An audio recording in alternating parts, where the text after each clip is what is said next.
This public lecture series will be delivered by ex-JTLU professors from different research fields, introducing their career-long research or a comprehensive review of selected research topics, as well as the cutting-edge development in the field.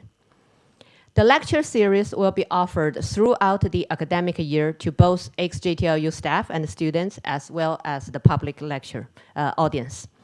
Through stimulating presentations using plain language, the professors of ex-JTLU public lecture series will explain complex research topics and bring showcases of our university's research impact and its contribution to our community and society. Today's speaker is Professor Chen, who is the Dean of the School of Chips at the Taichung Entrepreneur College of Xi'an Jiaotong-Liverpool University. Professor Chen is a fellow of the National Academy of Inventors in the United States.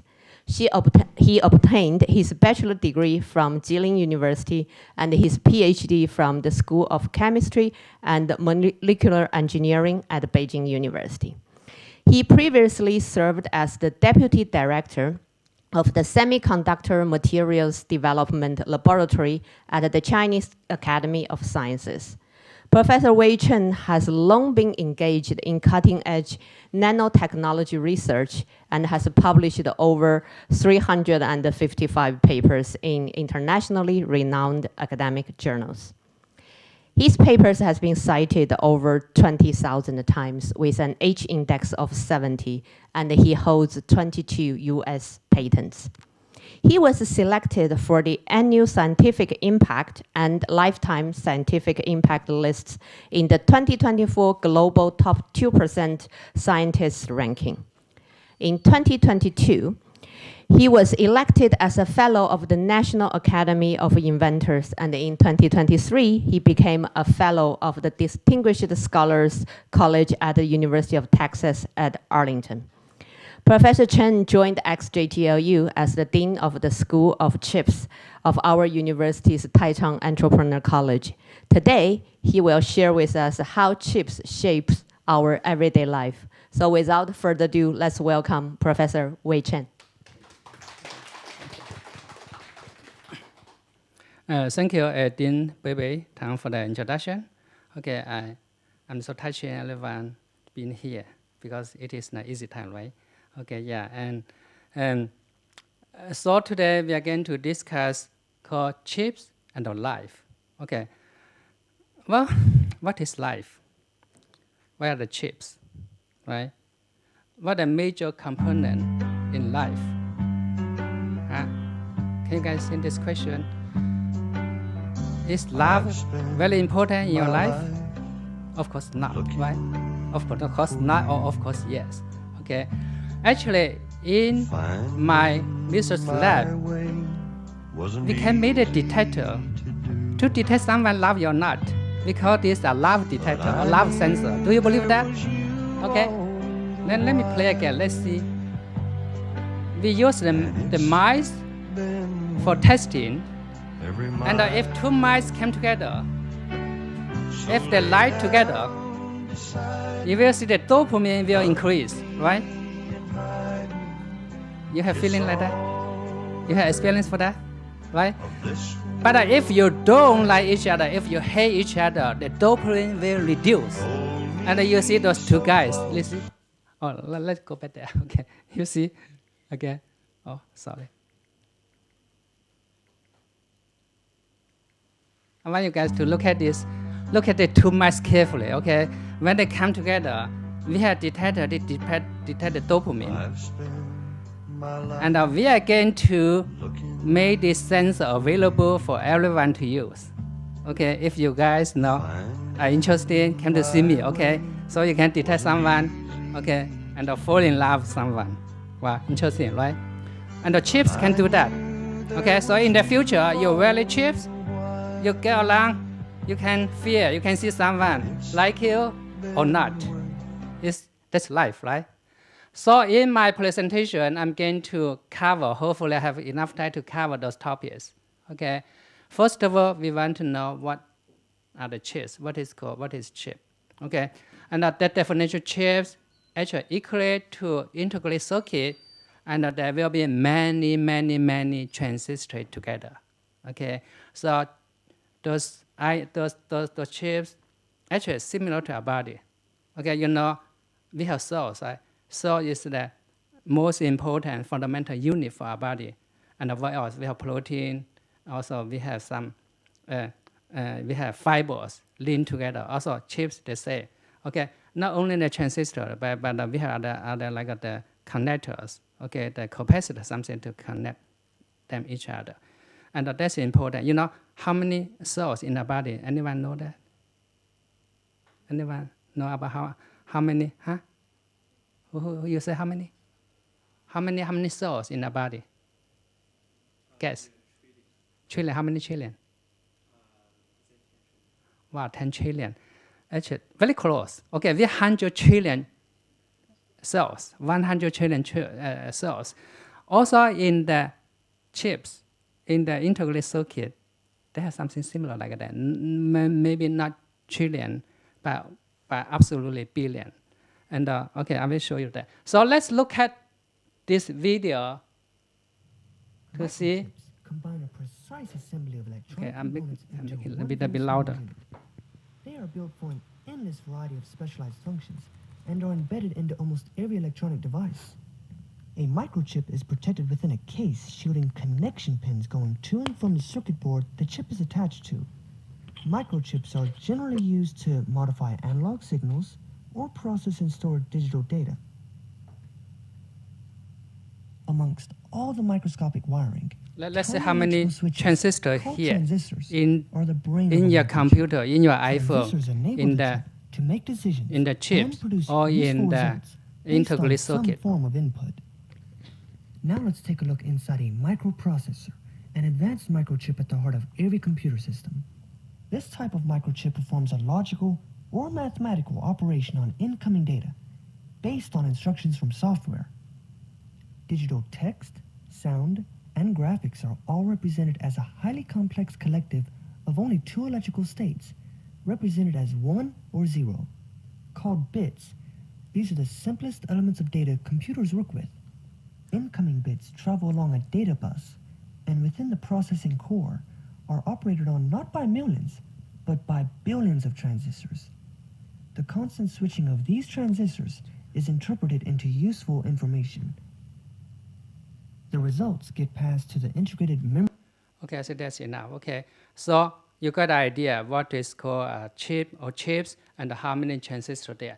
So it is not exaggerated to say every place, every device, everywhere if have electricity, we need chips. Okay, so chips is based on the transistor, and the transistor actually is based on the p-n junction. Okay, we are going to talk a little bit about the p-n junction. So it is not very difficult to understand what they call chips.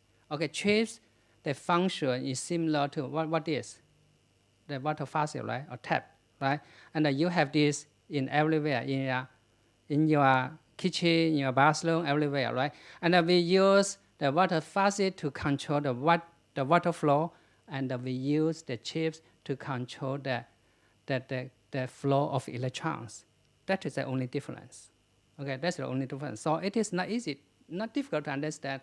As mentioned in the video, either your computer or your iPhone, they deal only 2 digits, 1 and 0. So why do you need to study so complicated mathematics? The only 2 useful digits are just 1 and 0, right? For computers, okay? And for one of the chips, they have billion of transistors. And I guess I already asked the question for you guys. How many chips in your iPhone or in your phone or Huawei? How many? Anyone know that? Do you guys know that? Do you know that? Can you guess how many? I already asked my, okay, you know that, right? How many? Wow, exactly. You passed the class. Okay, great. Yeah. Okay, yeah. So 2,500 chips in one iPhone. So it has so many. The chips, we really need to thank those 3 guys. Okay, those good guys, they did really good contribution to initiate, to create the chips. Okay, we are going to talk a little bit about them. Okay, but those are very unique people. So at the beginning, the computer is very huge. You guys know that, and very huge. One computer need one room like that because at the beginning, the computer, they don't use chips.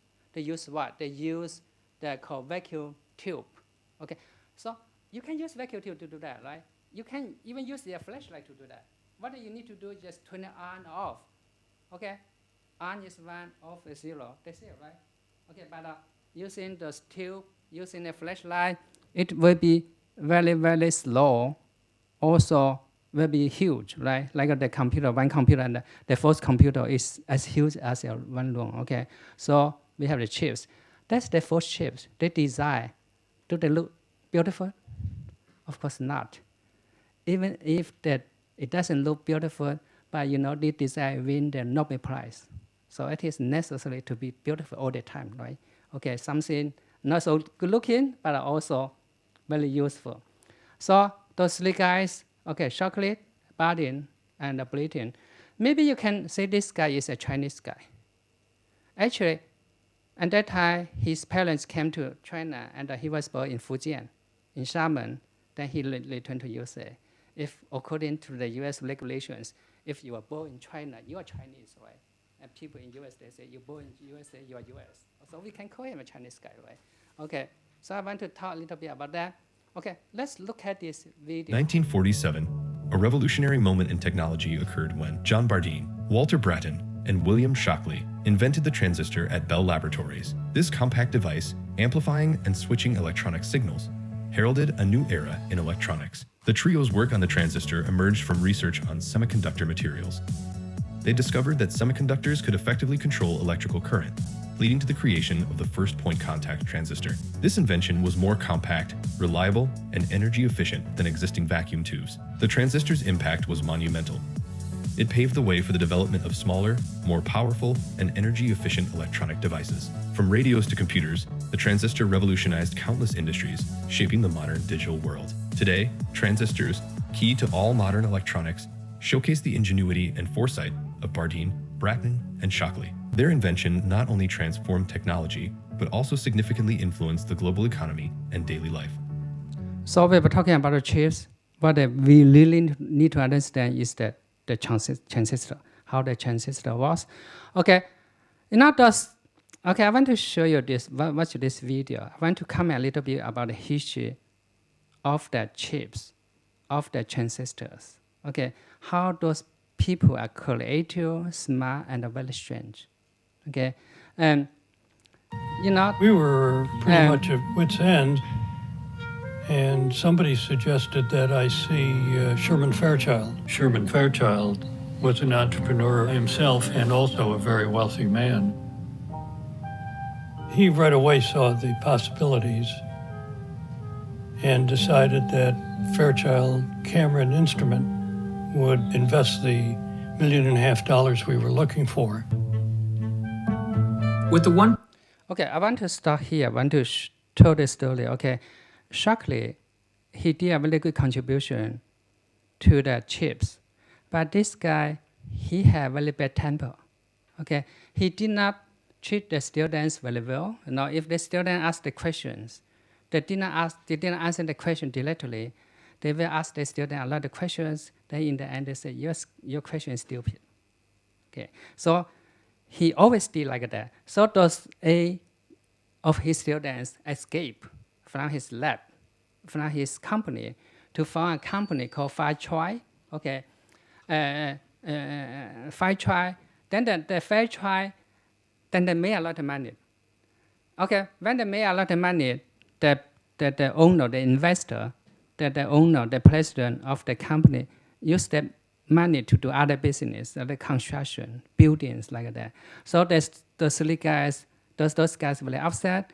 They left this company, then to found the Intel, AMD, okay, IBM. So I think that's an interesting story. Sometimes something looks very bad. Okay, like the professor, he was so bad temper. So he did not treat the student very well. The student escaped to find a company. Then this company was very successful, but the owner of the company used the money to do other things. Okay, and then those people left this company to find the Intel or something like that. Okay, that's the beginning of the Silicon Valley. Okay, so here talk a little bit about the Silicon Valley. We talk about, okay, let's see. Fairchild was the first company to make computers, rockets, and spacecraft, paving the way for the high-tech age. In time, the fruit orchards surrounding Fairchild would give way to electronic. Here, the Silicon Valley. You guys have been there? There's so many high-tech companies there. And the Silicon Valley, the history of the Silicon Valley actually is the history of chips. So if no chips, if no one invented the transistors, there will be no Silicon Valley. So it is a very interesting story. Okay, so okay, let me. And I also want to mention this guy because when I in USA, I live in the same city as this guy, and Jet Kobe, and he was a scientist and a TI, Texas Instruments, and he came up with the idea to put the transistor, all the transistors together, like a transistor as a chips, okay, like that. And so his contribution, okay, but this guy also very unique, okay, he's very shy, and he never took any vacations.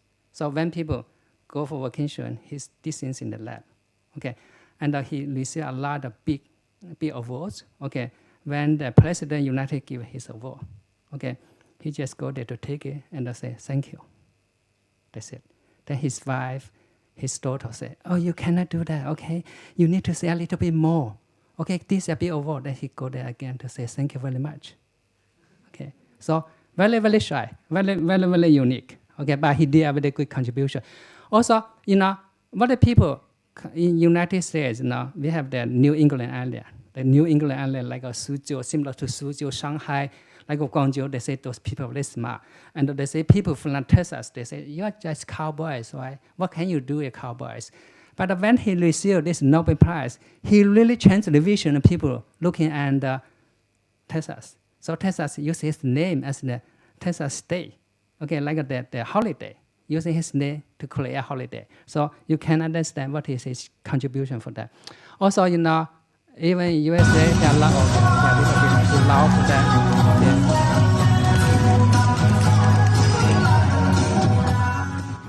Okay, I want to say a little bit those two guys, like Nevada and AMD, now both they are originated from China, right? A male, a gentleman, and you see how happy when he came to Shanghai. Okay, he danced a lot there, right? Okay, he's so happy. And Lisa Su, now, so some student or parents ask me, oh, my daughter can do that or not, can study chips or not. Okay, I tell them to talk to this lady. Okay, talk to this lady. You see how much money he made. Okay, made a year for this. So there's a lot of opportunities there. Okay, here. And also, how about China? Okay, I guess you guys know those people, right? Morris Chang, the creator, okay, the founder of the TSMC, and Richard Chang, the founder of the Zhongxin Guoji, okay, this one here, okay, they did contribution to the development of the church in China, okay. Also, now how important this guy? When he was 70 years old, he got married. Okay, he said, I want to quit. I don't want to stay in the company anymore. So he left the company. Okay, I want to enjoy life, have some kids like that. Okay, but then the company here, CMC, really in chaos when he left.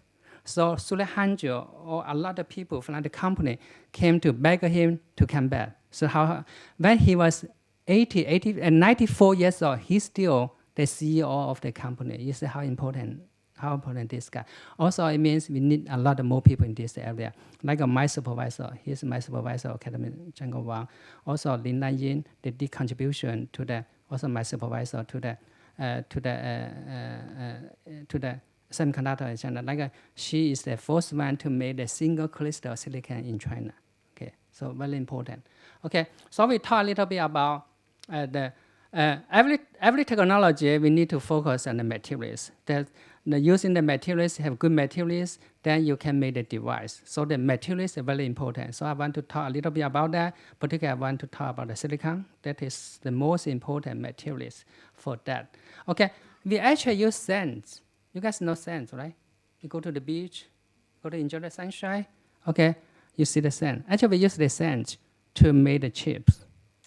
Do you believe that? Okay, so how to do that? Okay, I'll show you this video for that.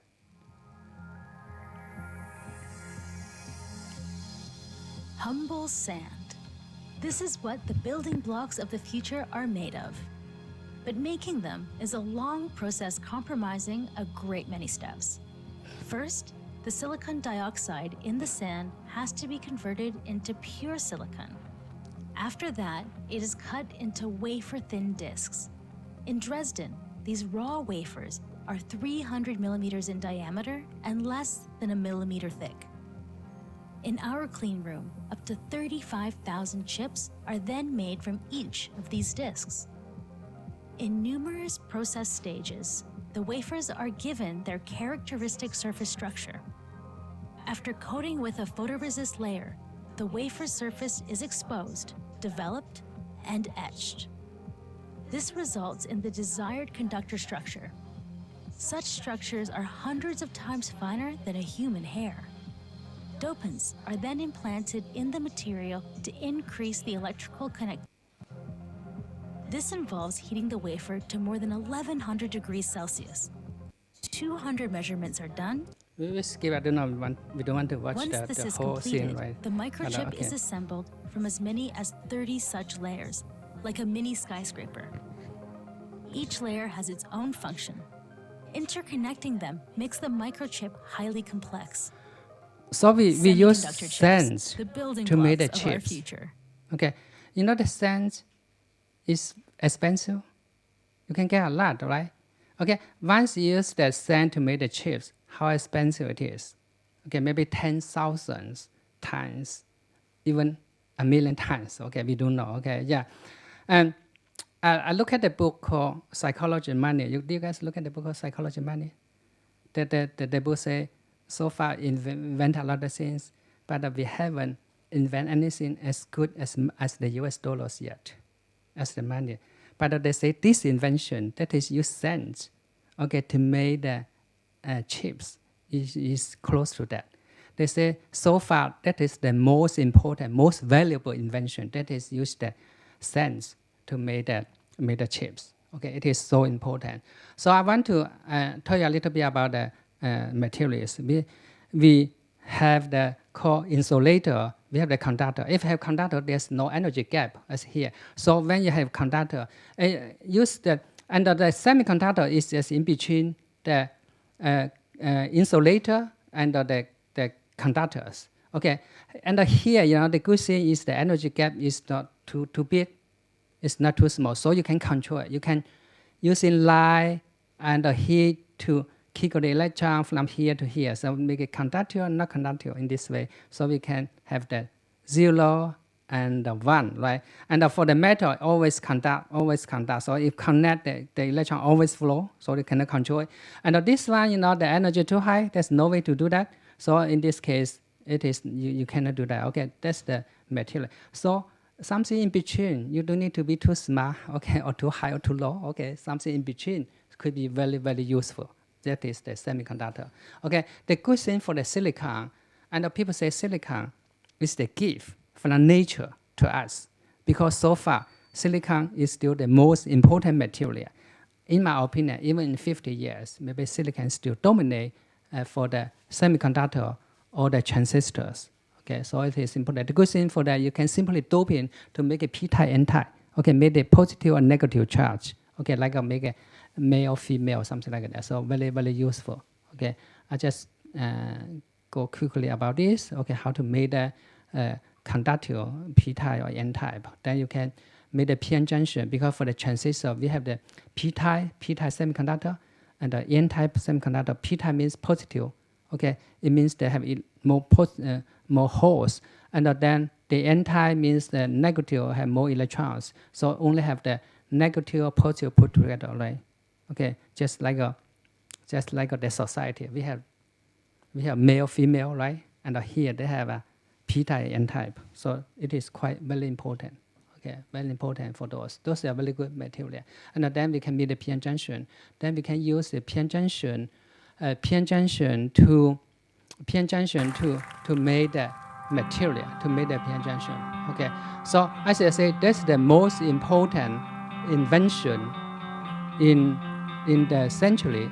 That is use the sense, the silicon, to make the transistors. So if we don't have the transistors, we don't have the chips, what can we do? Okay, you guys today, if you don't have your iPhone, life is not interesting if no iPhone, right? It's so boring, right? So it is important those inventions. Yeah. Okay. The next topic I want to discuss, so I already told you about the invention, the history of the transistor, the chips. The next is chips in our life. Okay, what really important in your life? Okay, if you go to the kitchen, you need, right? If you go to the bathroom, also you need. In this case, I guess, it is important for your life. It is change your life. Okay, the chips.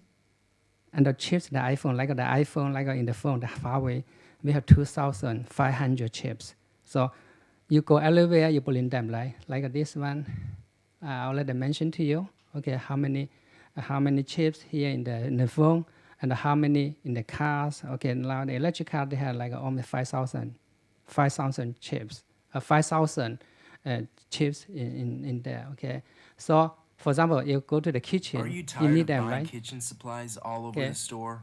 Well, the iPhone 5 will solve your problem. Cutting a lemon has never been easier.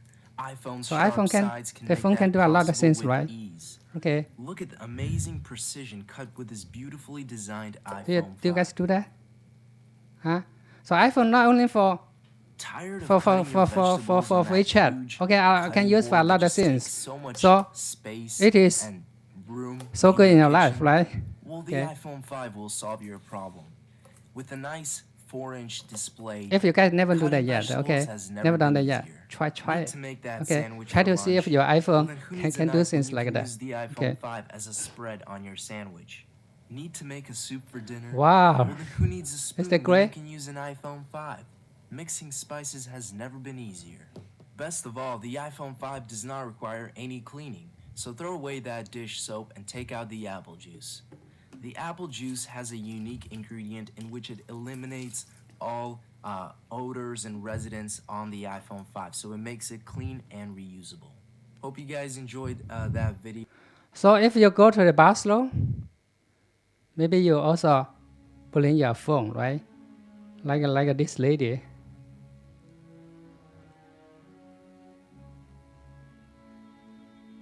You did that, right? So, okay, I just want to show two examples to say chips are so important for your life, really change your life, right? Okay.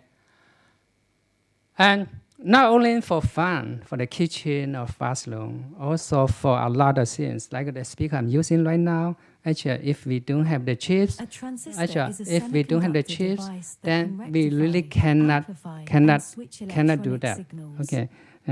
It is junction transistors and Let me go the base faster, is okay? light Because region. the first part is This p-n loop junction, widened and no here current flows really from say the how emitter to the use collector. the chips In this way, a transistor acts as an off switch. to Imagine a what are transistor the as a valve functions in a water pipe. of When the the valve chips. is fully closed, Okay, how the chips no water really flows. can When the enhance valve like the is fully signal. open, Okay. water flows unrestricted. The valve can control the flow of water through the pipe. By adjusting the knob, you can control how much water flows through the pipe. Similarly, changes in the base current result in proportional changes in the collector current, leading to signal junction. This is how to This use the signal chips varies the voltage to across the enhance base the emitter signal junction, for the speakers. causing Like the speaker, I don't changes need in to the speak width very of the loud, right? depletion region. If we don't have chips, As a result, then we the cannot base do that. current But I have the changes. chips, so we simply These can changes enhance in the the base signal. current Right. cause proportional shifts in the collector current, leading to signal amplification.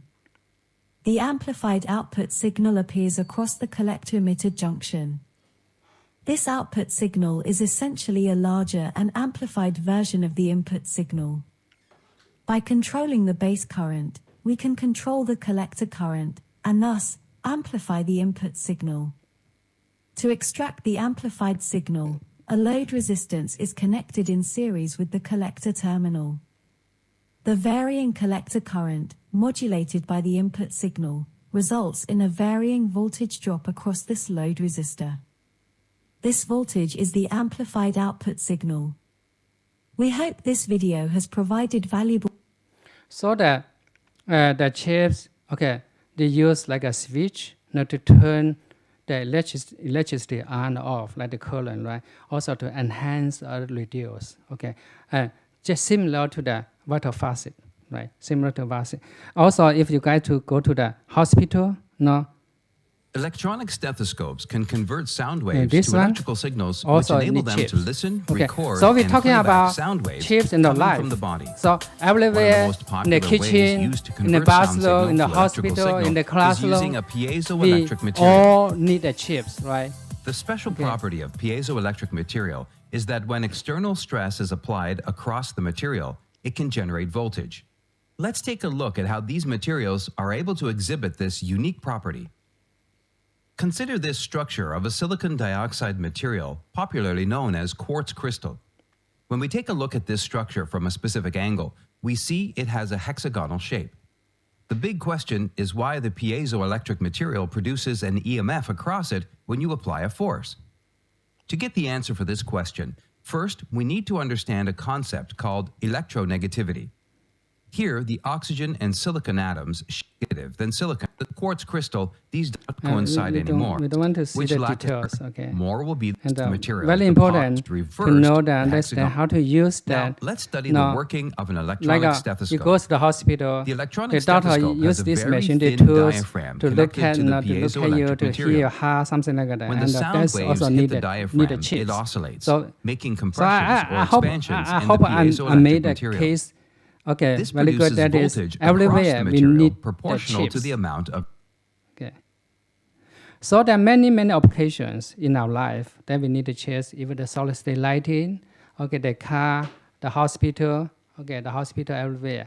Okay, like that for the medical, now in China, in particular my hometown, we still have the issue. If we go to the hospital, right, we need to wait for a long time. Okay, hopefully in the future, the AI, the chips can solve this problem. For example, if with the chips, okay, you can detect your heartbeat, okay, your glucose, okay, your oxygen, your pressure, everything. So like this, you can know exactly, continue to monitor your health. Okay, that is the future. Like this, right now we are working on this kind of device called the radio frequency. Using the radio frequency, really can control remote. Okay, using the MEMS, like that, the application.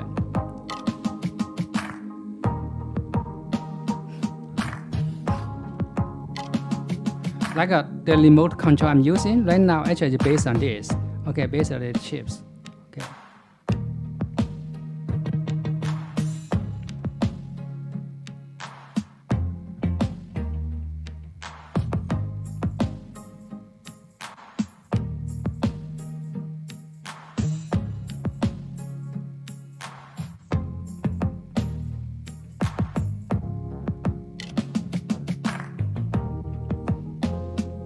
See the chips, yeah. That is need the chips to do that. So a little bit, okay. For the medical, for example, diabetes right now in China, we have like 25 to 30% of the population have diabetes. In United States, they have more. They have 30 to 35%. So for the glucose, we need the insulin to get into the cell. So they can produce ATP for the cell to use, right? To use.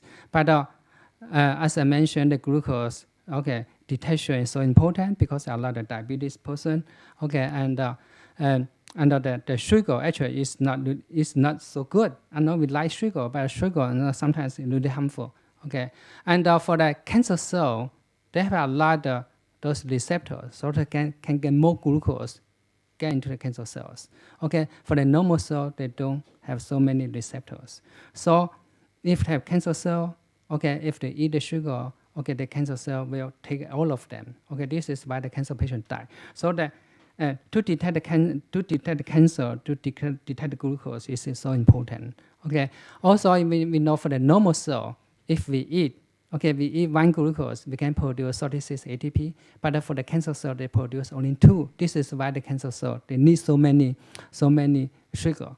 Okay, so to detect the sugar is so important. Okay, detect the sugar is so important, and so we can use chips to do that or not? Yes, yes we can. And because the sugar detection, the glucose detection, we cannot detect the glucose directly, and we need to use electrochemical methods to oxidize the glucose into hydrogen peroxide or this lactate. So we detect the lactate, detect the hydrogen peroxide, and the hydrogen peroxide and the lactate, they can penetrate to the skin.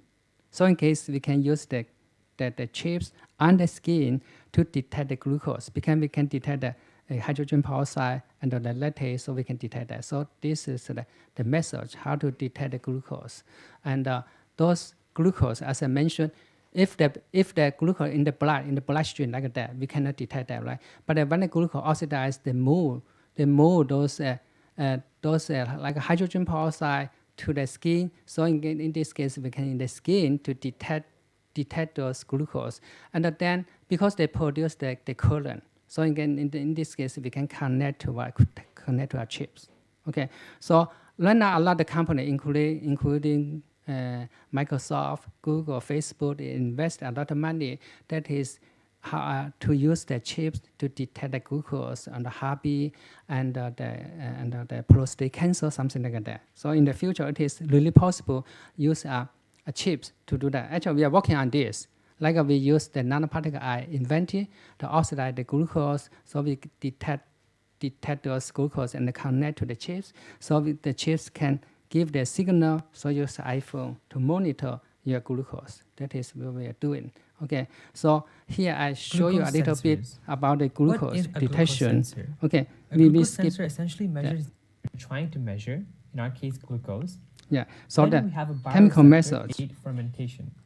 To the number of And this chemical methods then the produce the signal, produce the hydrogen peroxide, then we can detect the hydrogen peroxide, so we can detect those glucose. And right now people trying to make a device. Also we are working on that. That is how to make the device, so we can do that.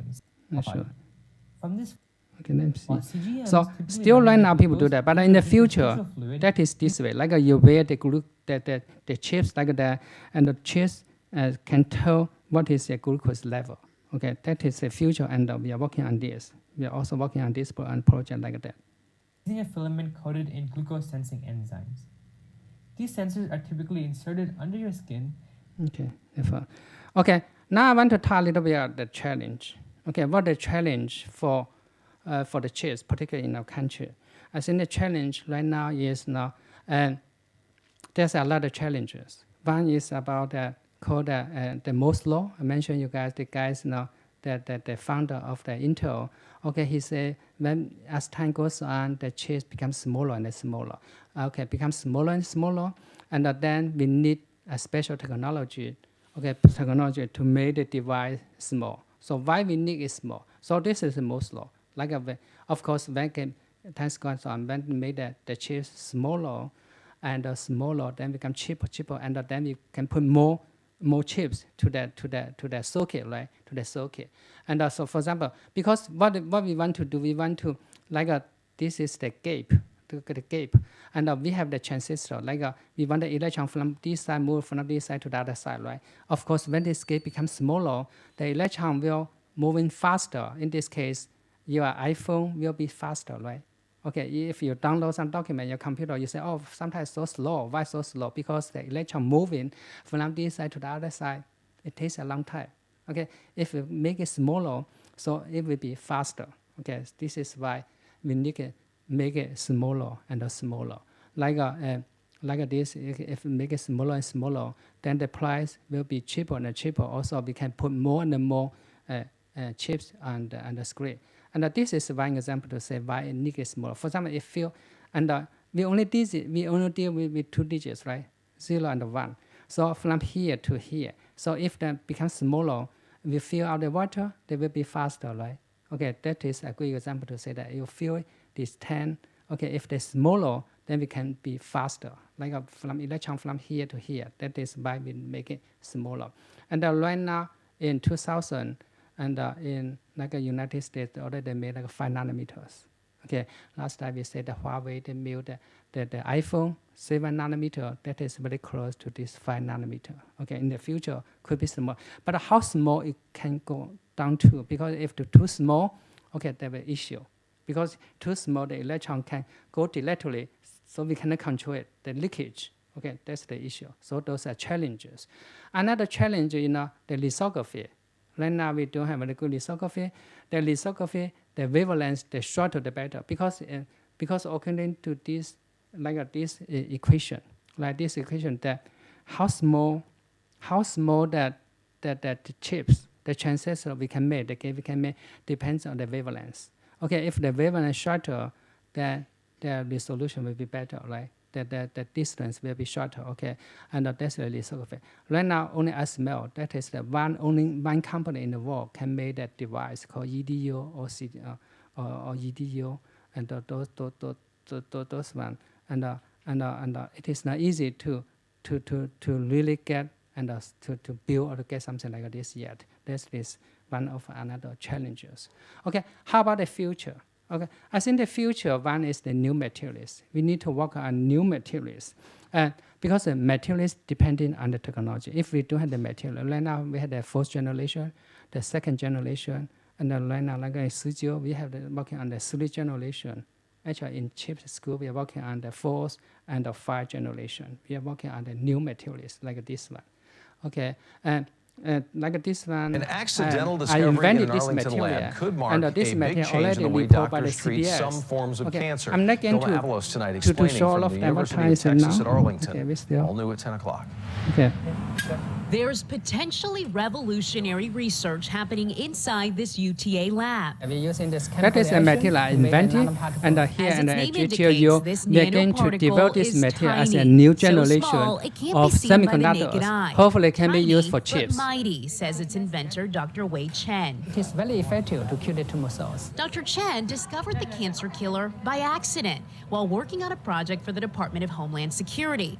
The nanoparticle was meant to help with radiation detection, but he discovered it had an additional benefit. This material can generate toxin to kill the tumor cells. Not only do researchers say it effectively kills cancerous tumor cells, unlike other treatments, they say the nanoparticle doesn't affect healthy cells. We see no damage to the normal cells. Studies the team conducted on animals show healthy cells were not damaged by the nanoparticle treatment, compared to existing therapies where healthy cells were destroyed. Under the sunshine, they kill 100% of the cells. Dr. Chen believes it's an improvement on traditional so-called photodynamic therapies. PDT uses light to activate a nanoparticle injected into the bloodstream. It targets tumors on or just under the skin, like skin cancer. It's less effective for larger, deep tumors because the light can't reach those tumors. But my invention for this material, we can use it for deeper cancer. That's because his nanoparticle is also activated by X-rays, microwaves, and ultrasounds. The ultrasound and the microwave also can get much deeper than the light. Dr. Chen says when compared to other PDTs, this treatment is faster, less expensive, and is already showing promise at treating cancers below the skin. He believes this teeny particle could be a huge game changer. You're saying that this could potentially replace chemotherapy? Yeah, that is the hope that we are trying to do, yeah. Gilma Avalos, CBS 11 News. They believe a combination of radiation therapy and this nanoparticle could one day be used instead of perhaps chemotherapy. And the university obtained U.S. and international patents on that nanoparticle. And while it may be 10 years or something in that time frame before it's commonly used, the researchers are hopeful that it can someday make a difference. This material, in principle, it is a semiconductor because the energy gap is the 3.2 electron volts. So we are working on that. Hopefully, this is a new material. And in addition, this material also we are working on the graphene, like we collaborated with institute in Beijing. Hopefully, to make the graphene as a new kind of semiconductors because graphene also the conductivity is so good. Okay, and it's doable. Also, now we are combined with the AI and the chips, not to really build this AI chips. Someone already asked me, okay, AI is so hot, but if no chips, no AI. Okay, remember that. No chips, no AI. And we are trying to build the chips similar to synapse. Okay, synapse. This is what in our brain.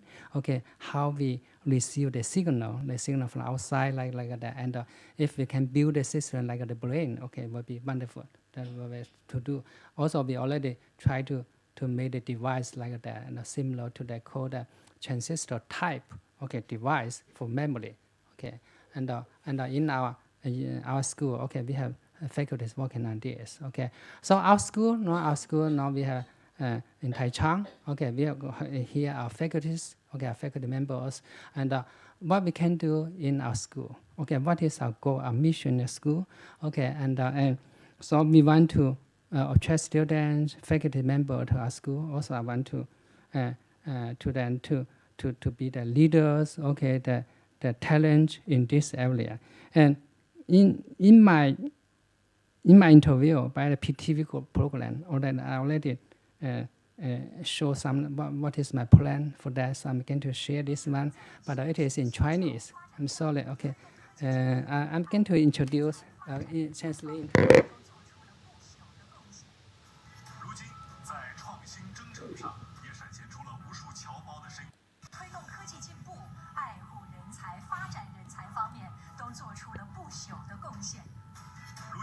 在创新征程上也闪现出了无数侨胞的身影，他们正在为推动中国科技自立自强贡献着自己毕生的力量。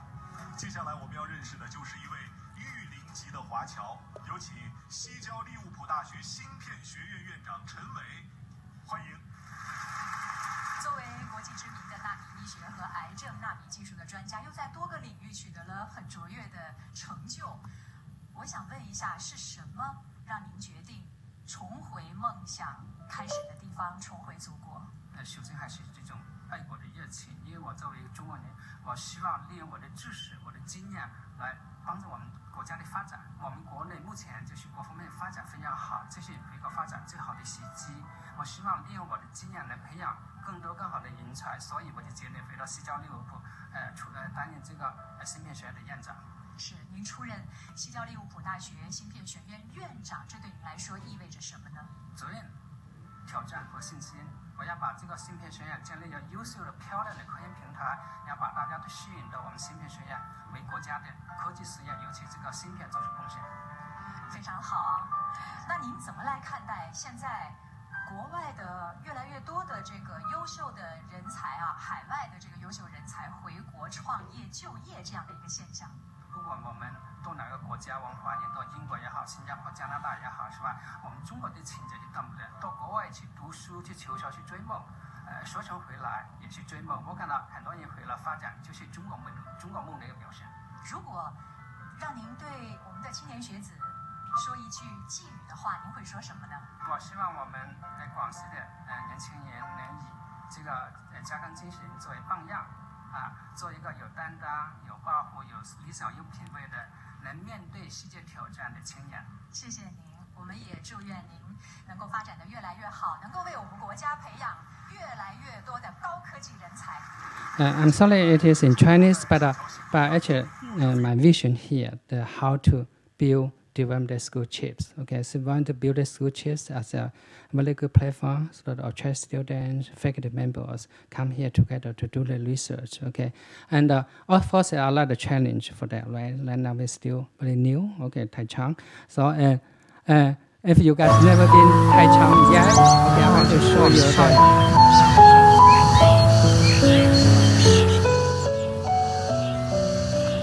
This is campus at Taichung. Okay. So it is really beautiful. Okay, if you guys haven't visited Taichung yet, okay, I'm hoping you can go to visit. Okay, and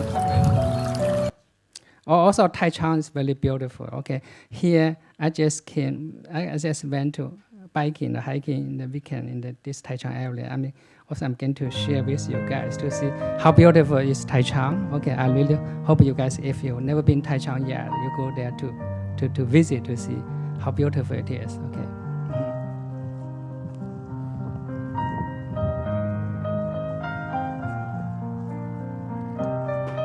Okay, I'm done. Okay, that's okay. Yeah. Okay, I think that's all for my presentation. So I would like to discuss with you guys. Also, welcome to Taichung, to our school chiefs. Okay, yeah, thank you. Yeah.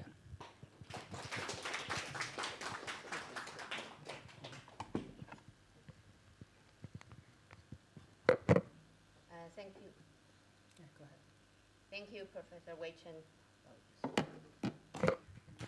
Thank you, Professor Wei Chen. So now we will open the floor for questions and discussions. We will take questions from both the audience on site and the audience online. So for the audience online, if you have any questions, please type in our chat box and we will try to address to your questions as much as possible.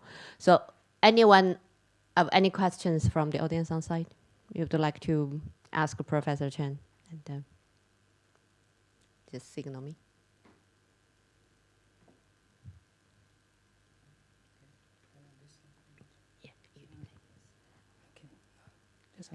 No, this one. Yeah. Okay, good. Don't be shy, guys. Yeah, another job, right? Yes, okay, please. Go ahead, right?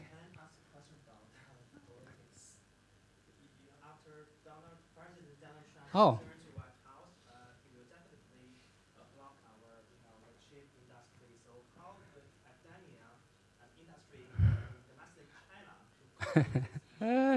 I think maybe Baby is the best one to answer this question. Okay, yeah. Yeah, I think that's an open question. I don't have answer for that. But what I want to say, I want to comment to say, I think Donald Trump is a businessman. I don't think he's really, really interested in politics. He's interested in business. He's a businessman. Okay, I think what he want to look at is the benefit. So, for example, like I mentioned, the Intel, the IBM, those NVIDIA, they make a lot of chips. They need to sell to China. But China has a big market for that, right? Big market for that. Like Intel used to sell 70% of the chip to China. Okay, okay. Any other one? Okay, how about guys from the SR office? Can you? Okay. Okay, yeah. You have a comment for that? Okay.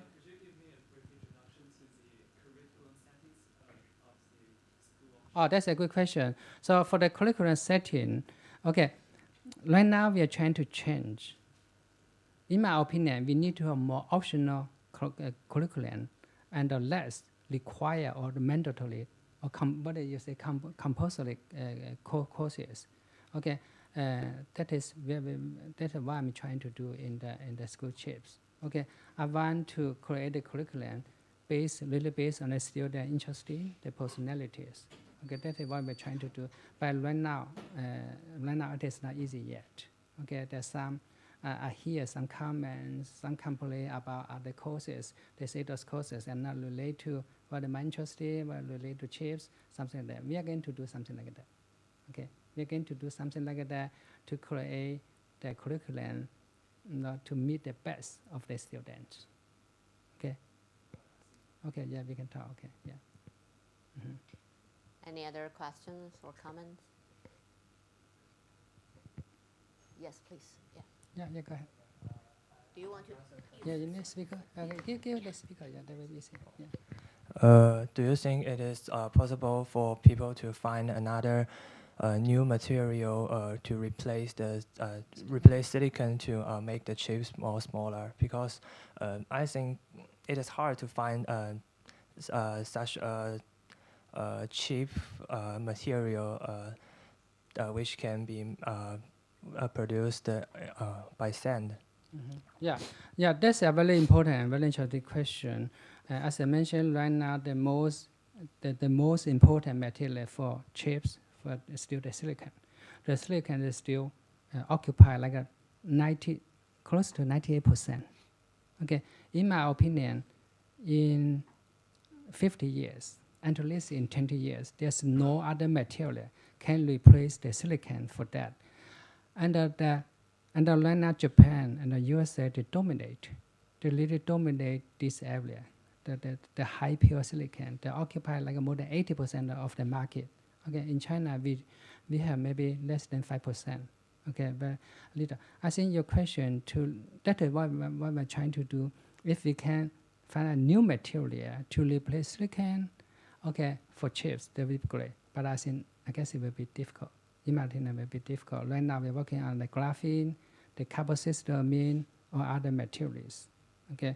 Also, the Moore law, that what they say when we made the chips smaller and smaller, the integration will be higher and higher, cheaper and cheaper like that. But we have the ceiling, we have the limit for that, right? And that prediction, that one only based on the silicon-based chips. So if you can find other materials to replace silicon, that'd be a good solution, And we're working for that to be we can find new material or not. It is not. I guess it is not easy, but it is possible. It is possible. We need to work hard for that. Okay, thank you. Thank you, Professor Chen. I have a question from the online audience, and then I will move on to the lady, okay? The questions from the online audience is, what course do we have? I think it refers to the School of Chips. What course do we have in year 2? Oh, we have many courses in year 2, and if you go to the school, the website School Chips, you can look at them, and we have the mainly, because in the HGTLU, for the year 1 student, they don't need to select the majors. For the year 1 student, you cannot select what the courses based on your interest in.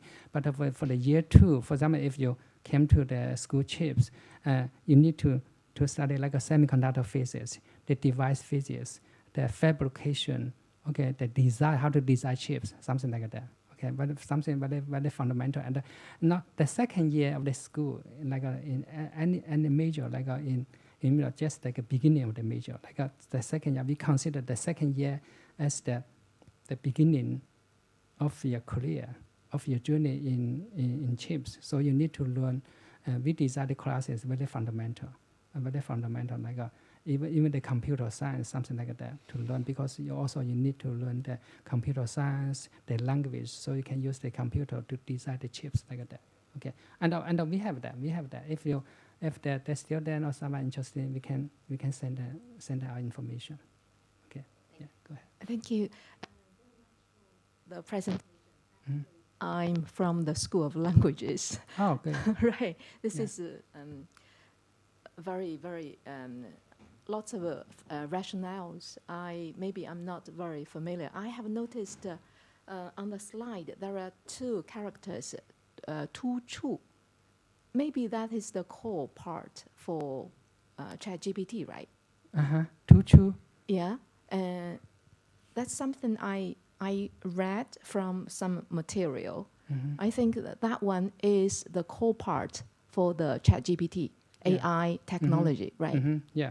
Yeah. Could you introduce more about that one? About the AI, the ChatGPT? Yeah, 2 chu. 2 chu. That's not in my area. Okay, that's my area. Yeah, I think we do have the AIAC, school AIAC. Maybe you should talk to them about that, related to the AI. But no, the AI, the AI technology is based on the chips. We need to use the chips to make the traditional computer. They use like a CPU. The AI they use GPU, and the GPU then we need a particular chips for that. Okay, that is something I can say regarding you. You are interested in the AI, something like that. Maybe the language you need to talk to those people like Angelos he's the dean of the School of AI, AIAC. Yeah. Okay. Mm-hmm.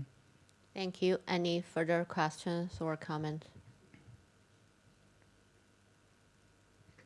Questions, you guys? Do you have any further questions from the online? Okay. Mm-hmm. In that case, let's thank Professor Wei Chen for his lecture. And thank you for the audience, and both the audience who come on site and the audience who are staying with us online. And for our XJTLU Professor Public Lecture Series, we have one more to go in this year. So we look forward to seeing you in December. Thank you very much. Okay, thank you, everyone. Good night.